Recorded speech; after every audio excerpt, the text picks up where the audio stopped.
자, 하나님 말씀 누가복음 17장 11절에서 19절입니다. 한 목소리로 함께 봉독합니다. 시작.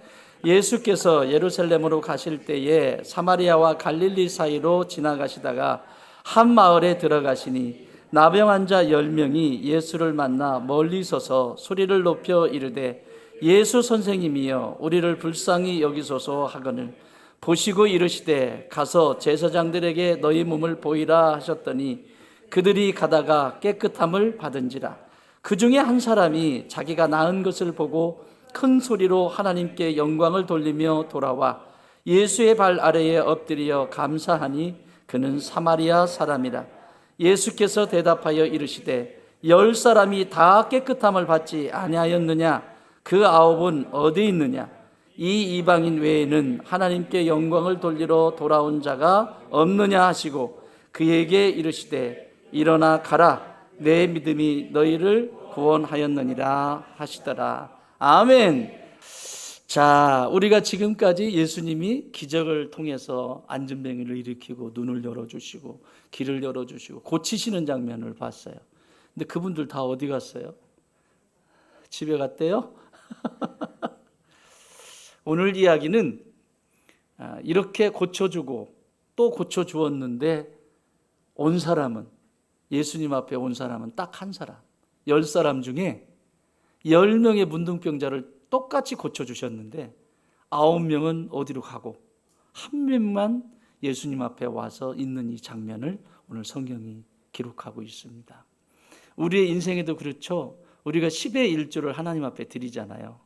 10의 1조는 정확하게 말하면 10의 10이 다 하나님 거예요. 하나님의 거예요. 10의 10이 다 하나님께로부터 왔다라고 하는 믿음으로부터 시작하는 거예요. 그 중에 하나, 10분의 1을 내 인생의 주인이고 내 삶의 주인이고 내 모든 것의 뿌리가 되시는 예수님께 무릎을 꿇고 드리는 게 10의 1조입니다. 그런 것처럼 여기 뭐라고 표현해요? 읽으셨죠? 나머지 9은 어디 있느냐? 따라봅시다. 나머지 9은 어디 있느냐? 버린 거예요? 찾고 계신 거예요? 찾고 계신 거예요. 이게 하나님 사랑이에요. 9명은 쌀거리고 다니지만 여전히 하나님은 기다리고 계시다는 거예요. 찾고 계시다는 거예요. 자, 오늘 이 본문을 통해서 우리가 다시 한번 하나님의 은혜를 나누려고 합니다. 제가 흥얼거리면서 부르는 노래가 하나 있는데 하나 좀 비춰주시겠어요? 제목은 풍경이라고 하는 노래입니다. 제가 불러볼게요. 세상 풍경 중에서 제일 아름다운 풍경, 모든 것들이 제자리로 돌아가는 풍경. 세상 풍경 중에서 제일 아름다운 풍경, 모든 것들이 제자리로 돌아오는 풍경. 너무 쉽죠? 박수 치. 너무 쉽죠? 가사말을 잘 보세요. 저 제목은 풍경입니다. 여러분, 풍경이 한자로는 바람풍에 경치경자를 씁니다. 그래서 풍경이라고 하는 겁니다. 만약에 화가가 밖에 나가서 여기 나가서 그림을 그린다고 할 때 지금 그리는 그림하고 1시간 뒤에 그리는 그림하고 내일 그리는 그림하고 똑같을까요? 풍경이라고 하는 것은 바람이 어떻게 부느냐에 따라서 자연 만물이 다르게 보여요. 나뭇잎 색깔도 다르게 보이고 나무의 기울기도 다르게 보이고 살짝 불면 나뭇잎이 살랑살랑 이렇게 하고 강한 바람이 불면 거의 쓰러지는 정도로. 그러나 중요한 건 그 나무는 뿌리를 그 밑에 두고 있죠. 그래서 아무리 이렇게 했다가도 다시 이렇게 되죠. 이렇게 했다가도. 그런데 만약에 바람이 너무 강해가지고 나무가 뿌리째 뽑혀가지고 날아다니면 그거 풍경이라고 말할 수 있어요. 아름다운가요? 아름답지 않죠. 저는 그림을 잘 그리지는 못합니다. 그런데 그림을 보는 건 좋아합니다. 특히 누군가가 자신의 정서 속에 남아있는 풍경화를 그릴 때 그 풍경화를 보는 것을 좋아합니다. 이 사람에겐 어떤 사연이 있을까? 이 풍경이 이 사람에게는 어떤 위로를 줄까? 그래서 풍경화를 잘 그리는 사람은 그 바람이 어디서 어떻게 부는지를 먼저 보죠. 그래서 오늘은 바람이 왼쪽에서 오른쪽으로 부니까 내가 왼쪽 편에 서서 한번 그려봐야 되겠다. 아니면 뒤편에서 한번 그려봐야 되겠다. 그러죠. 사랑하는 여러분, 영적인 여정도 똑같습니다. 예수님이 바람이 되셔서 저 갈릴리에서부터 시작해서 사마리아 그리고 예루살렘에 이르기까지 바람이 되어서 예수님이 운행하세요. 예수님의 바람이 불면 그 부는 자리마다 역사가 일어났어요. 우리가 지금까지 살펴본 것처럼 소경이 눈이 열리고 귀머거리가 귀가 열리고 귀신이 떠나가고 등이 굽은 자가 펴지고 손 마른 자가 펴지고 혈류의 근원이 마르고 예수님이 지나가시면서 그런 역사가 일어났어요. 그런데 예수님이 승천하시고 마가의 다락방에 누가 오셨죠? 예수님의 영이시요 하나님의 영이신 성령께서 임하셨어요. 그래서 지금도 성령님이 나와 함께 하시는 겁니다. 성령님을 뭐라고 표현하냐면 여러 표현들을 많이 하는데 바람으로 표현합니다. 성령님이 지나가시면서 인생을 회복하세요. 비둘기처럼 성령님을 표현하기도 하고 기름으로 표현하기도 하고 다양한 것으로 표현하지만 특히 바람으로. 성령님의 바람의 기운이 닿는 곳에 풍경이 달라져요. 개인의 인생의 처절한 밑바닥과 같은 인생에 사는 그 자리에 성령의 바람이 불면 풍경이 달라져요. 나는 이거 없이는 못 살아. 그리고 붙잡고 그것만 붙잡고 계속 가다가 눈이 열렸을 때 그때가 언제예요? 성령님의 바람이 나 안에 맞닿았을 때입니다. 그때야 비로소 정말 누가 봐도 아름다운 풍경을 만들어갑니다. 그래서 가사는 이렇게 돼 있어요. 세상 풍경 중에서 제일 아름다운 풍경, 모든 것들이 제 자리로 돌아가는 풍경. 성경은 이걸 말합니다. 샬롬이 뭐죠? 샬롬, 제 자리로 돌아가는 거예요.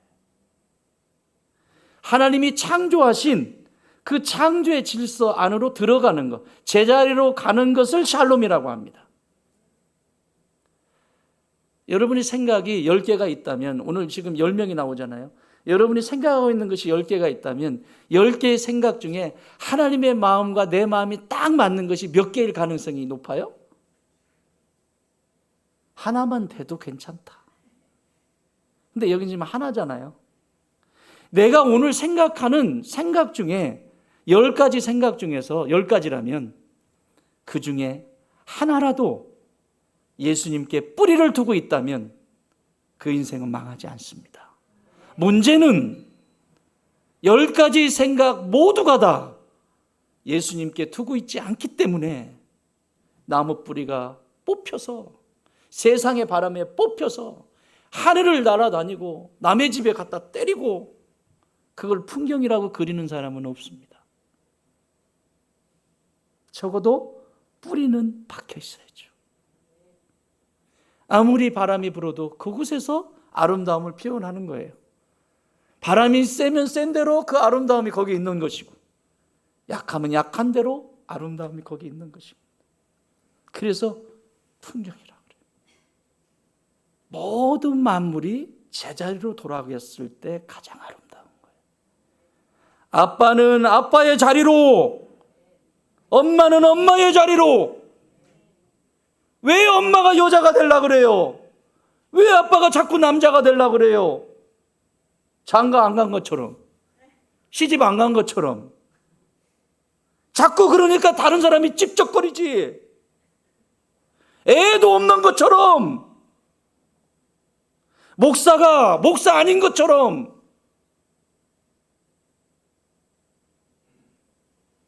장로님 안 할 줄 알았죠? 장로가 아닌 것처럼. 그러니까 제자리에 있지 않으니까 얼마나 불안한 인생을 살고 얼마나 쫓기는 인생을 살겠어요. 하나님이 기뻐하시는 것은, 원하시는 것은 이 풍경을 보기를 원하시는 거예요. 그래서 오늘 이 한 사람은 바로 그 풍경을 우리에게 보여주고 있는 겁니다.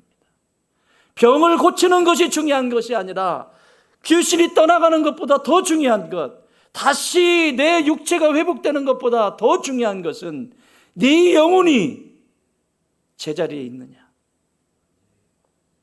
예수님 품에 있느냐. 그렇다면 그 사람은 가능성이 있는 사람이에요. 앞으로 하나님이 만들어 가실 거예요. 이게 지금 어디서 일어난 일이냐면 11절에 보면 예수께서 예루살렘으로 가실 때, 어디로 가실 때? 예루살렘으로 가실 때 갈릴리에서 사마리아를 통과하는 중에 일어난 일입니다.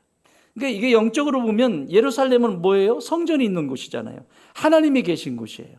하나님이 계신 곳으로 지금 올라가는 중인데, 갈릴리 피 튀기는 전쟁터죠. 생계가 달려있고 물고기 얼마나 많이 잡아야 되냐, 오늘날로 말하면 주식 뭐 어떻게 했냐, 너 사업하다가 뭐 했냐, 아유 오늘 한 마리도 못 잡혔어. 그 삶의 현장에 그런 모습을 갈릴리에서 보여주고 있죠.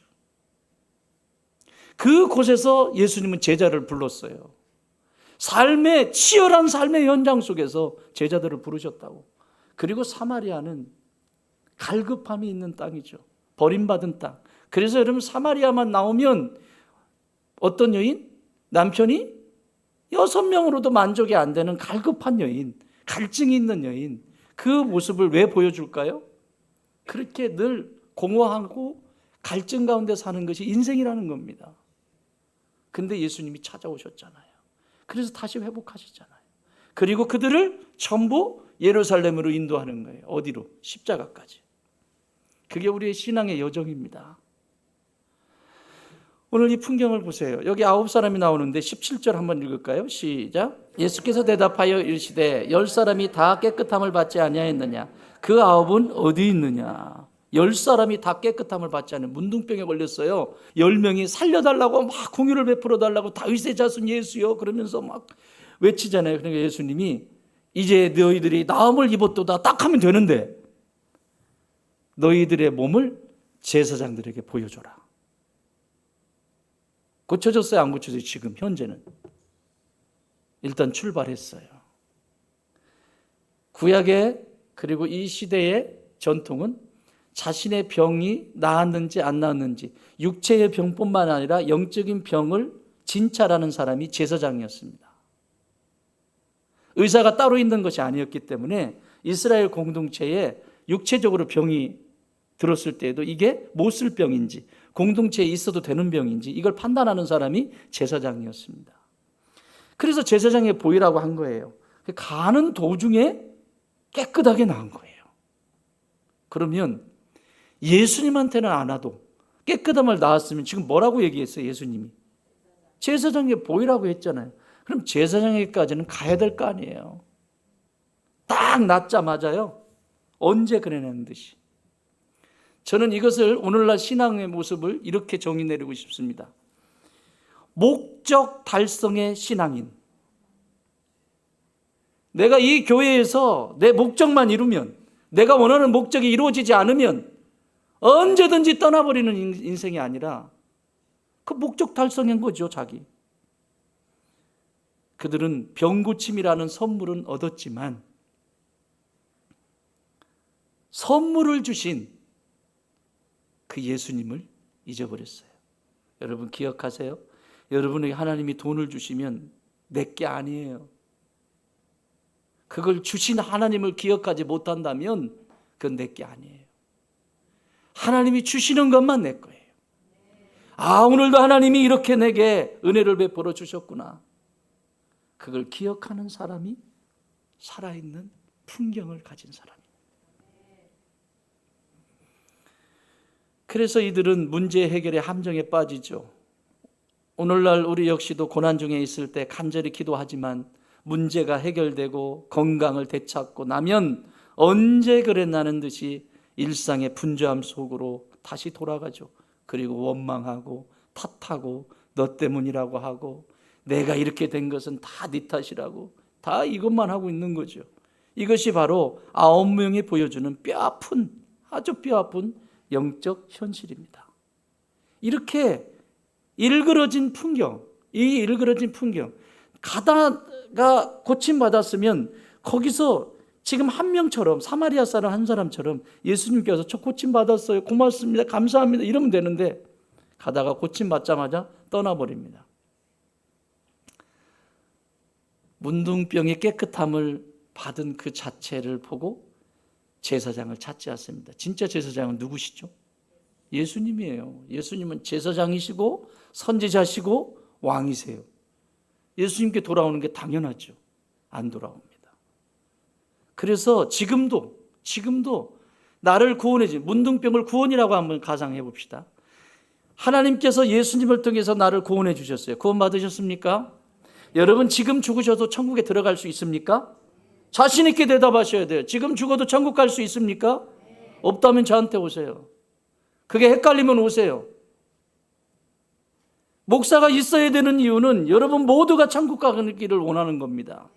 그래서 목사가 여기 있는 겁니다. 내가 지금 죽어도 하나님이 불러도 천국에 들어가는 존재다. 나는 하나님의 자녀다. 확신 있습니까? 여기에 답을 할 수 없다면 오세요. 오세요. 넘어가지 마세요. 목사기 때문에 천국 간다, 장로기 때문에 천국 간다, 성경은 그렇게 써 있지 않아요. 예수님 때문에 가는 거예요. 뿌리가 거기 있기 때문에. 예수님이 생명을 가지고 있기 때문에 그 생명이 내 안에 들어온 자에게 구원이 임하는 거예요. 계란이 무정란이 있고 유정란이 있잖아요. 무정란은요 아무리 품어도 골아요. 유정란은요 품으면 생명이 나오죠.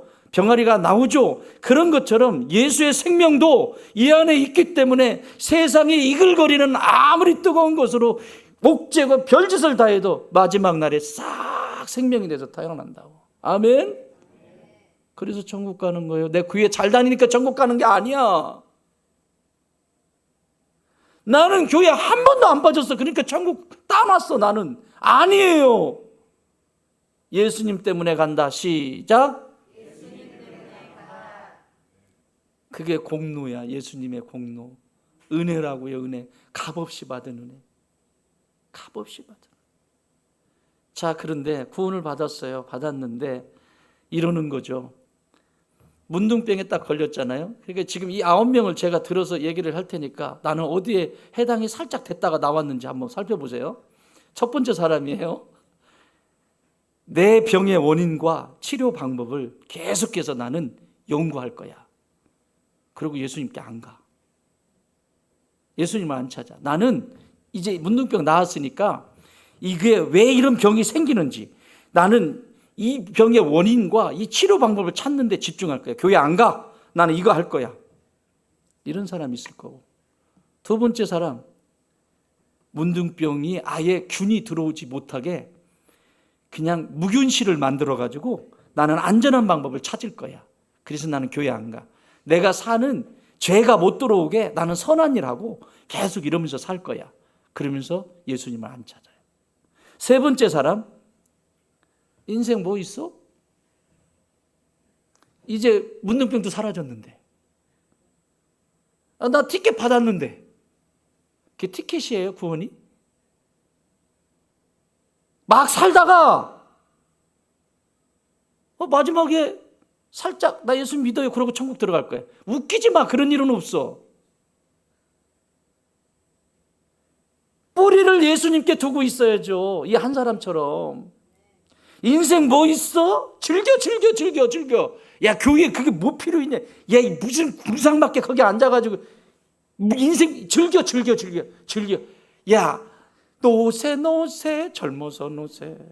늙어지면 못 논하네. 궁저러작작 띵디딩. 그런데 젊어서 놀아야 되겠더라고. 젊어서 많이 노세요. 좋은 거 많이 보시고. 그런데 그 얘기를 하려고 하는 게 아니고 그 뿌리를 예수님께 두라고. 여행을 가도 뿌리를 예수님께 두고, 내가 뭘 해도 예수님께 두고, 적어도 네 번째, 내 남은 인생 나는 누구도 의지하지 않고 내 힘을 의지할 거야. 문둥병에 걸려봤거든. 그러니까 인생 살아보니까 너무 힘들어. 그러니까 내가 문둥병 걸린 척도 안 하고 나 의지하고 내가 그냥 살아볼 거야. 다섯 번째, 복구도 쉽지 않다. 산속에 들어가서 살아야지. 산속을 찾는 사람이 있을 것이고. 여섯 번째, 나는 이 세상에 문둥병이 없는 세상을 만들 거야. 문둥병 요만큼 넘는 세상을 만들 거야. 그래서 뭐 어딘가에서 지금 막 홍보하고 다니고 있어. 지금 문둥병은 이래야 안 걸립니다 하고 막 홍보하고 다니는 사람도 있을 거야. 일곱 번째, 내 자신이 문둥병이었다는 것 자체를 나는 알리지 않을 거야. 나는 문둥병에 걸린 적이 없어. 나는 걸린 적이 없어. 감쪽같이 속이고 사는 거지. 죄를 덮는다고 덮어지나? 그리고 선한 일하는 척하고 착한 일하는 척하고. 여덟 번째, 문둥병을 딛고 일어선 내가 문둥병을 어떻게 이겼는지 나는 간증하면서 살아갈 거야. 웃기지 마. 간증이 문제가 아니라 문둥병 고침 받았다고 내가 어떻게 이 어려움을 난국을 딛고 일어섰는지 그 얘기를 사람들한테 확 하면서 자기는 살겠대요. 예수님이 없는데 마지막, 그 문둥병은 나에게 있어서 문둥병이 아니었어. 나는 문둥병이 뭔지도 몰라. 이 문둥병을 영국으로 올릴 거야. 막 이러면서 자꾸 이상한 소리하고 막 멜랑콜리가 돼버린 거예요. 별의별 사람 다 있습니다. 문둥병 하나를 얘기를 해도. 그리고 이 핑계를 대면서 예수님을 안 찾아가요. 찾질 않아요. 성경에 죽을 병에 걸렸던 유다 왕이 있었습니다. 누구죠? 히스기야입니다. 아버지는 우상 숭배를 강행했던 아버지여서 히스기야는 왕이 되면서 나는 왕이 되면 우상을 다 버릴 거야. 그리고 하나님이 기뻐하시는 것을 할 거야. 그리고는 우상을 다 몰아내고 하나님 기뻐하는 일을 했어요. 그리고 기도로 아람 군대를 물리쳤어요. 그런데 죽을 병에 걸렸어요. 이사야 선지자가 너 죽는다 그랬더니 확 매달린 거예요. 하나님, 그래도 할 일이 아직 남았는데 살려주세요. 그랬더니 하나님이 15년을 연장시켜 주셨어요. 15년. 이 15년이 문제야. 여러분, 죄인의 방식대로 살아있는 게 문제라고. 아담과 하와가 선악을 과를 따먹었을 때 육체가 바로 죽었으면, 물론 그 후손이 없었겠지만 죽었으면 아무 문제가 없어요. 근데 문제는 네가 죽으리라라고 말했던 그 죽음은 영의 죽음이거든요. 하나님과의 관계가 단절이 되는 죽음이거든요. 육체가 살아있어요. 그러니까 아무런 일이 일어나지 않잖아요. 그러니까 못된 짓을 하는 거예요. 계속 그것으로. 여러분, 우리가요 죽을 병에 걸리든지 또 재산을 사업을 하다가 다 쫄딱 망하든지, 그 망했어요. 망해서 하나님 앞에 매달려서 기도해서 병도 고침받고 또 다시 사업이 일어나가지고 회복이 되고 했어요. 그런데 그 뿌리가 예수님께 없으면 히스기야처럼 이런 일이 일어나요. 15년 살려줬거든요. 15년 살려줬는데 역대하 32장 25절에 이렇게 기록되어 있어요. 같이 읽습니다. 시작. 히스기야가 마음이 교만하여 그 받은 은혜를 보답하지 아니하므로 진노가 그와 유다와 예루살렘에 내리게 되었더니, 보세요.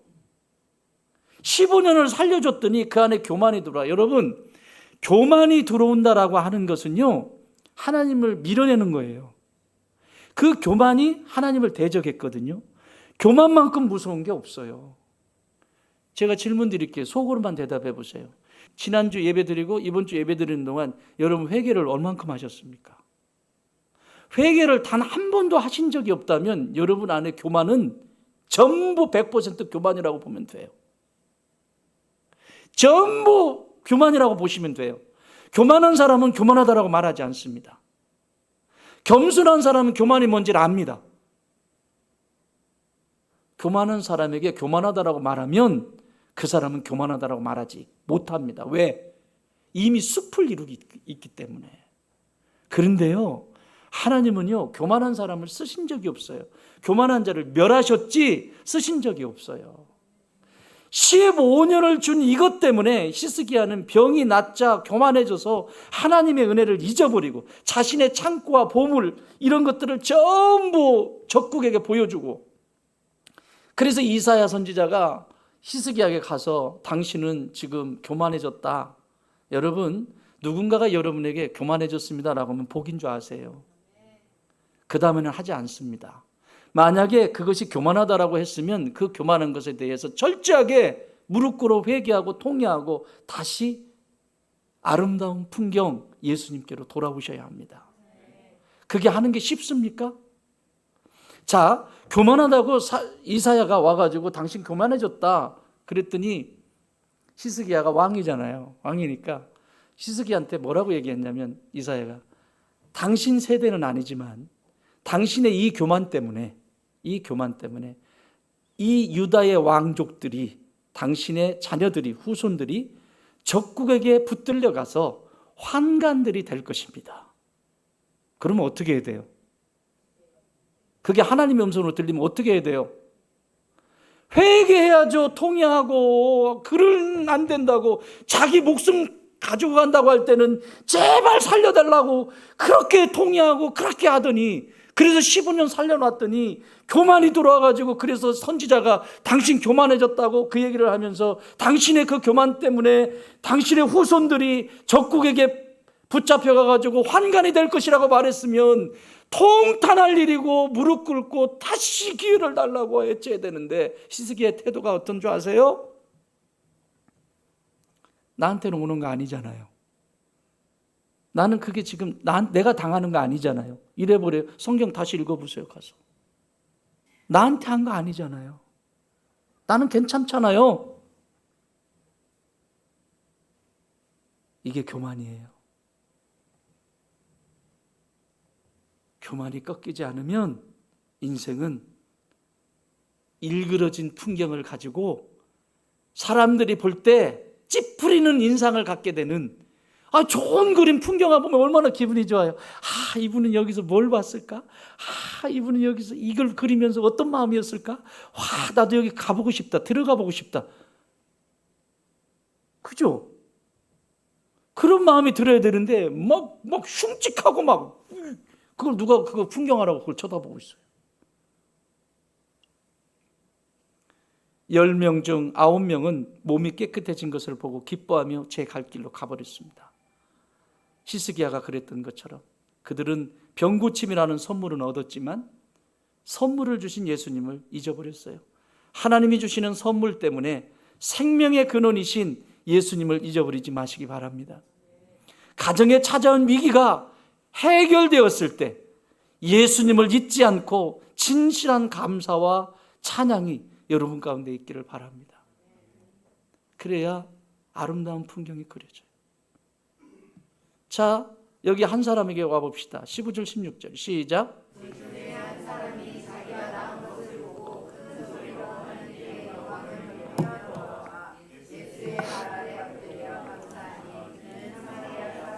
아멘. 지금 풍경을 완성해가는 장면이에요. 그 9명이 예수님 앞에 뿌리를 내렸으면 얼마나 많은 하나님 나라의 일들과 하나님의 기쁨을 위해서 쓰임받았겠냐고요. 유일하게 그 한 사람만 몸부림치는 거야. 9명은 지금 정신 나갔어. 문둥병? 나는 걸린 적도 없다. 별소리 다 하면서 교만 덩어리가 다 돼가지고. 교회는 안 그럴 것 같습니까? 하나님은 그 한 사람을 찾으세요. 한 사람이라는 것은 그냥 단순한 얘기가 아니에요. 이렇게 자신의 처지가 어땠는지를 뼛속까지 알고 내가 어떤 죄인인지를 알고 그 죄인의 죄인을 고쳐주신, 다시 구원해주신 예수님께 감격해서 세상으로 가지 아니하고 예수님 앞에 무릎 꿇는 이 한 사람을 통해서 오늘도 아름다운 풍경을 만들어가는 거예요. 이 한 사람 때문에 이 가정이 살고 이 가문이 살고 이 교회가 살고 세상이 사는 거예요. 여러분, 이 한 사람이 되십시오. 이 한 사람이 되셔서 예수의 사람이 되셔서 여러분 가정 살리십시오. 자, 보십시오. 여기 그 중에 한 사람이 자기가 낳은 것을 보고 큰 소리로 하나님께 영광을 돌리며 돌아와. 뭐하며? 돌아와. 돌아온다라고 하는 이 단어는 단순한 단어예요. 원어적인 의미는 내 삶의 방향을 완전히 바꾸는 회심과 결단을 하다라는 뜻입니다. 우리가 예수를 믿었다는 것은 이전의 삶의 터를 그대로 가지고 있으면서 나 예수 믿었어, 그냥 뒤집어 씌우는 게 아니라, 내가 예수를 믿었다는 것은 이전의 삶이, 그 삶이 있어요. 근데 이것은 하나님이 기뻐하시지 않아. 아까 얘기했죠. 10가지의 생각이 있다면 한 가지가 건강한 예수님의 뿌리를 두고 있다면 나머지, 비록 서툴지만 나머지 9가지 생각들이 예수님이 기뻐하시는 것, 예수님이 좋아하시는 것을 찾게 되겠죠. 오늘 아침에 식사를 하는데 둘째 아이가 밥을 먹는데, 아침을 먹는데, 아빠 질문이 있어요. 뭐냐? 우리의 미래는 모르잖아요. 그러면 그 미래는 현재에서 이루어지는데, 현재는 선택인데, 아버지 늘 하시는 것처럼 선택인데, 그 선택하실 때 아빠는 뭘 근거로 선택하시냐? 여러분에게 질문할게요. 여러분은 현재 뭔가를 선택해야 될, 작은 일이든 큰 일이든, 크고 작은 일이 중요한 게 아니에요. 뭐를 선택할 때 기준이 뭡니까? 돈? 관계? 권력? 제가 이렇게 대답해 줬어요. 세상의 인생의 큰 문제든 작은 문제든 늘 첫 번째로 두는 게 있어. 코람데오야. 내가 지금 이 선택이 하나님 앞에서 선택하는 것인가? 하나님 앞에서 선택하는 것인가? 다시 물어. 그게 아니라면 어떤 대가를 치르고서라도 버려. 내가 손해봐도. 이 세상에서 내게 유익이 없어도 하나님이 싫어하면 그거 선택하지 않아. 에이, 그거는 당연하지 않아요? 아니, 중요해. 또 하나가 있어.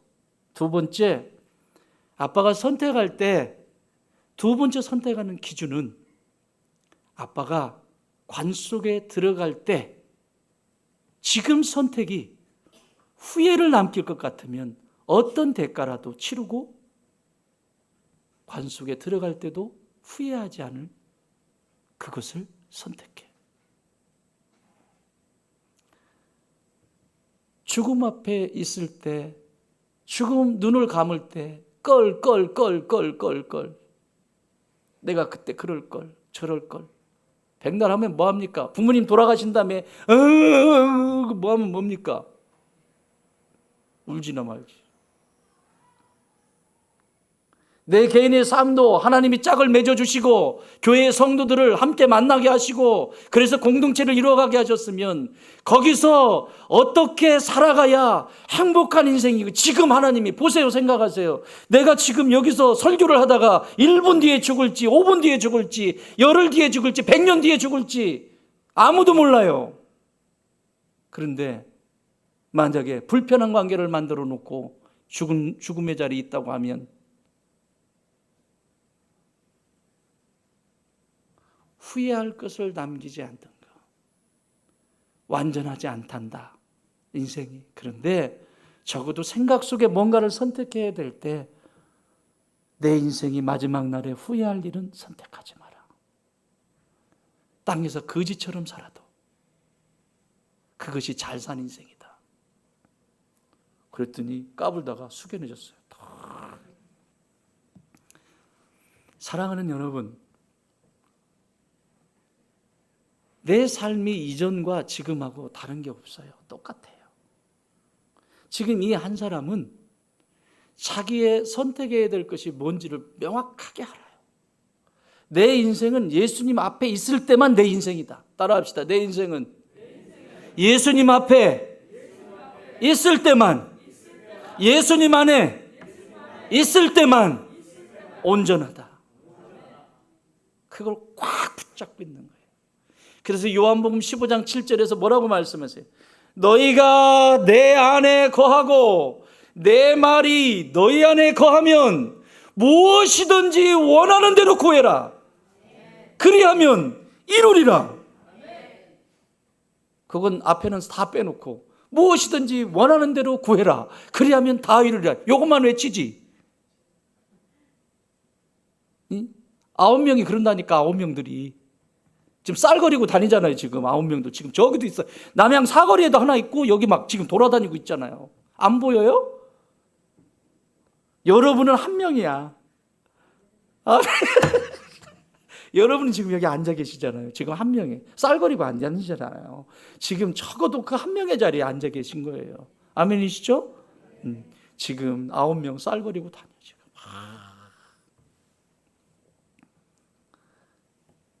너희가 내 안에 거하고 나의 말이 네 안에 거하면 무엇이든지 원하는 대로 구해라. 그러면 내가 이룰 거야. 여러분, 이 세상에 권력을 가진 사람이 이루는 게 나아요? 온 우주 천지를 창조하신 모든 것을 가지고 계신 하나님이 이루시는 게 나을까요? 계산을 빨리 하셔야 돼요. 아이고. 남는 장사 합시다. 옆에 분에게 시작. 그래서 여기 지금 하나님이 기뻐하는 이 한 사람을 통해서 보여주는 두 가지 모습. 첫 번째는 방향을 돌이키는 모습을 보면서 하나님이 기뻐하세요. 방향을 완전히 바꿔버려요. 자기를 고치신, 자기를 구원해 주신 예수님께 무릎을 꿇어버려요. 이게 멋진 모습이고, 두 번째 모습은 한번 따라할래요? 당연한 것을 기적으로 아는 사람. 은혜는 당연한 거잖아요. 은혜는 무조건적인 거잖아요. 그런데 그걸 기적으로, 내 삶을 기적으로 보는 거죠. 여러분 지금 호흡하시죠? 숨 쉬니까 살아있는 거죠. 허파로 바람 들어가고. 허파에 바람 너무 많이 들어가면 안 되는데. 호흡하세요. 저에게 하나님이 어디 계시냐고 물으면 내 호흡에 하나님 여기 계시다. 2.0의 눈깔로 하나님이 보이겠어요?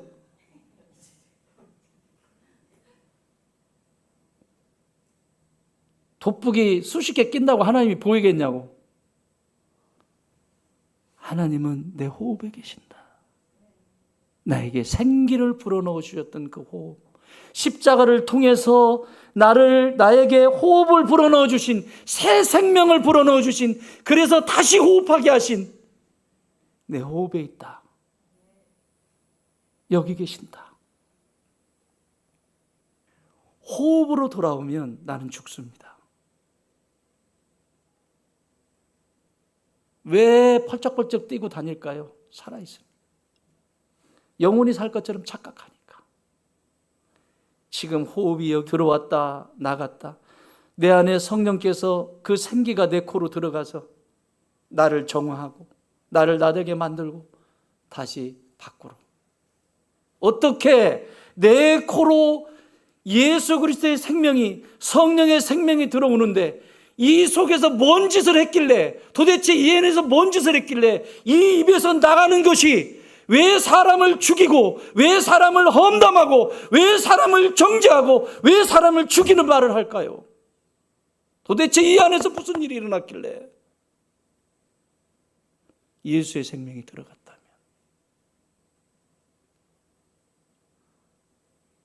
내 호흡이 있을 때만 기회가 있는 것입니다. 임종을 하시는 분들을 목사는 자주 봅니다. 요즘은 과학이 잘 돼서 그래프 보잖아요. 근데 옛날에는 그런 게 없었잖아. 다 마지막 부르실 때 되면 숨이 가빠집니다. 얕은 숨을 쉽니다. 숨이 천천히 되다가 얕은 숨을 쉽니다. 그러다가 하고 뱉지 못하면 돌아가신 거예요. 그게 맞는 정설이에요. 보세요. 내가 우리 특히 예수 믿는 사람은 예수의 생명이 내 코로 하고 들어왔어요. 그럼 내 안에 예수님 계시잖아요. 그대로 천국에 들어가는 거예요. 그래서 마시는 것도 잘 마셔야 돼요. 예? 예수님의 생기를 마시세요. 소주 마시지 말고 생기 마시세요. 여호와의 기운, 생기를 마신다. 당연한 것이 아니라는 거예요. 이 사람은 지금 기적으로 보고 있는 거예요. 이 삶 자체가 전부 기적이에요. 조지 프레드릭 핸델, 여러분 핸델 아시죠? 음악의 어머니라고 불려요. 따뜻한 음악을 많이 만들고 그래요. 음악의 어머니라고 하는데, 이분이 영국 분이잖아요. 영국의 귀족들이 잔치를 하잖아. 그러면 막 악단들을 부르잖아요. 그러면 어마어마한 돈을 줘요. 한번 잔치를 할 때. 그러면 가니까 뭐 갔다 오면 돈방석에 앉는 거예요. 갔다 오면. 그러니까 돈방석에 앉는 거예요. 몇 살까지? 52살까지. 1737년 52세가 되는 해에 일이 벌어져요. 오른쪽 뇌졸중이 와가지고 오른쪽 마비, 입 돌아가고. 의사가 이 사람은 더 이상 음악 못한다. 음악 생명 끝났다. 여러분, 우리가 이렇게 지금 건강하잖아요. 건강해서 까부는데 자꾸 까불면 안 돼. 까불면 안 돼요. 아무것도, 우리 어머니 보니까 그래. 우리 장모님 보니까 아무것도 아니야. 이게 우리 장모님이 53세 쓰러지셨거든요. 너무 젊은 나이에 쓰러지셨잖아. 여기에 올라가는 혈관 하나 딱 건드리면 끝나는 거예요. 왜 이렇게 교만한지 몰라. 이거 뜯어 고치면 괜찮을 것 같고 계속 그러는데 교만하지 마세요, 여러분. 진짜 겸손하게 사세요. 그래야 하나님이 복을 주세요. 그 겸손한 자를 하나님은 들어 쓰시고 교회 공동체도 세상 속에서도 들어서 쓰시는 거예요. 자, 이 사람이 이게 딱 와버리니까요.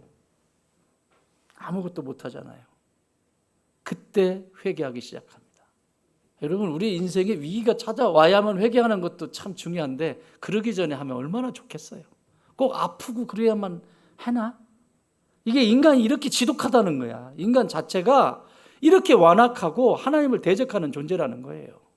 아니, 건강할 때 좀 하면 얼마나 마음껏 써먹어요. 하나님이 하나님 나라의 상급으로 쓰실 거 아니에요. 상급을 쌓을 게 없어. 하나님께 드릴 게 없어. 그래서 이 사람이 52살이니까 젊잖아요. 악착같이 뭘 했냐면 온천욕을 합니다. 이제 오늘부터 또 온천욕도 온천욕을 하면서 마사지하고 온천물로 막 하면서 기도하는 거야. 이렇게 하면서 하나님 한 번만 더 기회를 주세요. 삼손이 기도했던 것처럼 하나님 나 한 번만 기회를 주세요. 그러고는 씻으면서 하나님께 회개하는 거야. 요나가 회개하는 것처럼. 무슨 일이 일어났게요? 표죠. 이게 움직여줘. 말이 제대로 되기 시작해. 이게 막 되는 거예요. 그래서 그 길로 아주 작은 방으로 들어갑니다. 작은 방 골방에 들어가가지고 24일 동안 식음을 전폐하고 나 죽어도 좋다. 나 죽어도 좋다. 하나님이 살려주셨으니까 나 죽어도 좋다. 그러고는 그 안에 들어가서 하나님께 기도하면서 음악을 하나 만들어내요. 그게 뭐게요? 메시아. 할렐루야, 할렐루야, 할렐루야, 할렐루야. 지금도 그 찬양이 올려질 때마다 모든 사람들이 감동을 받잖아요. 그 위대한 할렐루야, 메시아를 만들어내요. 사랑하는 여러분, 건강한 게 아니에요. 적어도 헛된 것에 허비는 하지 마세요. 어떻게 하면 하나님이 기뻐하시는 일, 하나님이 좋아하시는 일을 할까? 길을 가다가도 하나님이 좋아하시겠지? 하나님 웃으신다. 하나님 기분 좋아하시네. 여러분이 하나님이 웃으시기 바랍니다. 여러분의 하나님이 이러면 내 인생도 그런 거예요. 그래서 그걸 잘 보려면 뭘 보라고 그랬어요? 제가 하나님은 아니에요, 물론.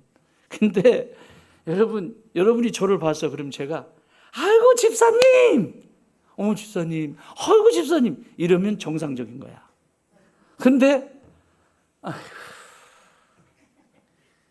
이러면 하나님도 아이고 할 가능성이 있어요. 사람과 사람 사이도 불편한 관계를 만들지 마세요. 사람과 사이에 막힘이 없이 소통하세요. 왜 소통이 안 될까요? 교만 때문에. 계속 그것 때문에. 말씀 정리합니다. 오늘 이 아름다운 풍경을 만들어 갑니다. 사랑하는 성도 여러분, 땀을 흘리는 일터와 낯선 세상을 향한 모든 발걸음의 방향을 예수 그리스도께로 돌이키십시오. 그것이 터가 되게 하십시오. 질병이 낫고 고난에서 회복되는 기적의 주인공이 되시기 바랍니다. 그러나 그것보다 더 중요한 건 거기서 멈추지 마십시오. 기적을 베푸신 예수님과 동행하는 감사의 주인공이 되십시오. 하나님 아버지, 오늘도 예수님은 그 9명을 바라보면서 내 인생의 가장 아름다운 풍경이 무엇인지 내가 가르쳐 줄게. 어디 있니? 이 한 사람처럼 내 안에 돌아와 인생이 얼마나 아름다운 인생인지 그런 풍경화 같은 인생을 살아가거라. 초청하시는 주님의 음성을 다시 듣게 하여 주시니 감사합니다. 내 인생 허비하지 않게 하시고 주님 부르시는 그날까지 이 아름다운 풍경 그려가는 좋은 땅의 모든 가족들 되게 하여 주시옵소서. 특별히 오늘 주님의 전에 처음으로 찾은 우리 지인의 사랑하는 이 아이의 삶 속에 엄마 아빠가 함께하며 그려주는 그 풍경뿐만 아니라 인생의 아름답고 복된 풍경 그려가게 하여 주옵소서. 이제는 우리 주님 예수 그리스도의 은혜와 우리 하나님 아버지의 그 크신 사랑하심과 성령님의 역사하시고 교통하시고 함께하심이 하나님 내 인생에 하나님이 보시기에도 아름답고 내 곁에 있는 내 배우자, 사랑하는 교회 지체들, 이 세상 사람들이 봐도 아름다운 그런 풍경화 그려가게 하여 주옵소서. 기도하는 주의 자녀들 머리 위에 이제로부터 영원토록 함께 계실지어다. 아멘.